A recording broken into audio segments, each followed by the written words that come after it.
Okay, so while I was noodling around working on how to make this micro-sized beaded chain pretty and adding little connections into it, I discovered this neat one that I wanted to show you. It's just really fun. So I have these little wooden beads that are just tubes, and when I started using them, and I started using them with the Orbital jump rings on the ends, I realized it was too small and the jump ring was sliding over it. So what I decided to do first was add a slightly larger bead to the end before I put the tube on. Okay, so I'm going to do that, and then I put the tube on, and then I got thinking to myself, what if I go ahead and put some jump rings over top of it, since the jump rings are obviously larger than it is. And then that'll create some fun stripes on this and give me a unique organic piece. So that's what I did. So you notice I put the first bead on, which is a little bit bigger. I put the tube on, and then once I have the tube on, I'm just going to slide the jump rings over top of the tube. I can do 3 or 4, however many I want. I think looks good. And it's interesting when you do this, you start to realize that like the matte champagne ones that I have, these are all 20 gauge 1/8 inch jump rings, but this matte champagne just barely fits over the top of it. I mean, that is stuck on there, so that one's not going to move. But anyway, you can see that the other two are going to still move around, and that's fine. Okay, and then I'm going to put the bigger bead onto the end. This could be like a size 6 bead or something like that.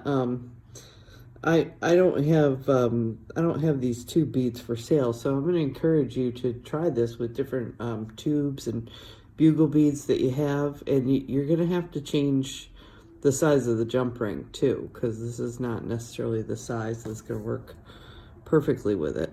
Okay, so then I'm just going to take my round nose pliers. Got everything ready. And I'm going to bend that away from me. And I'm going to angle this back. Okay, turn it around. This is not how I always make a loop, but in this case, I was just using some really inexpensive eye pins, and they were a lot longer than what I needed, so I decided to let it curve all the way around and then cut it off and make the loop smaller. The other thing about this too is I want my loops on this to be really tiny, because of course we're going to put the jump rings over top of the loop. Okay, so I'm getting ready to connect this to my chain now. So I'll show you this part. So I can link this into the piece. As you see here, here's one that I did before I thought to go ahead and put the jump rings around this section. Okay, so you can see that when I link this together, I'm going to have the jump rings over top, and you see this is linked directly into the chain part. Or I can have a section of my necklace where I started linking these together. And I thought it created such an interesting contrast of having, you know, the lines go, you know, horizontally around the tube, that it would be interesting to have a bunch of these in a row. So I am going to throw some more jump rings out here for me to choose from. Okay, and the first thing I'm going to do is on this one that's on the end, I'm going to go ahead and end it on one of these smaller jump rings that made up my chain.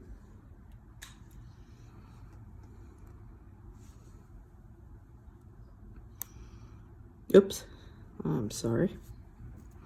Before we add the jump ring, here I just pulled all these nice jump rings out to use, and I didn't put them over the top. So let me put, you're going to be able to fit 3 or 4 of these over the top. I think in this case, with this one, I'm only going to be able to fit 3. It really depends on the size of your loop. And then remember, you don't have to worry too much about the loop sizes other than that the jump ring fits over it, because it's going to be all covered up. So if you're horrible at making loops, that's just fine. Okay, see? So now I'm just going to close this jump ring.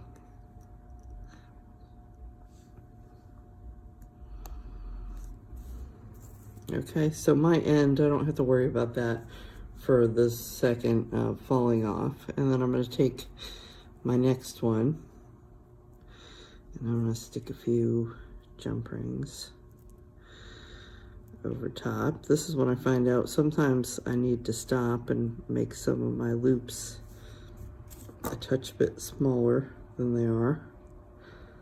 And to do that, I'm just going to cut off a little bit.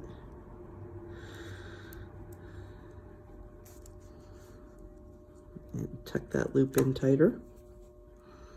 Now hopefully everything will fit over top of it better. Okay, so you can do that at any point. And then I'm going to take my smaller jump ring that was part of my chain. I'm going to link it through here. And then I'm going to link it through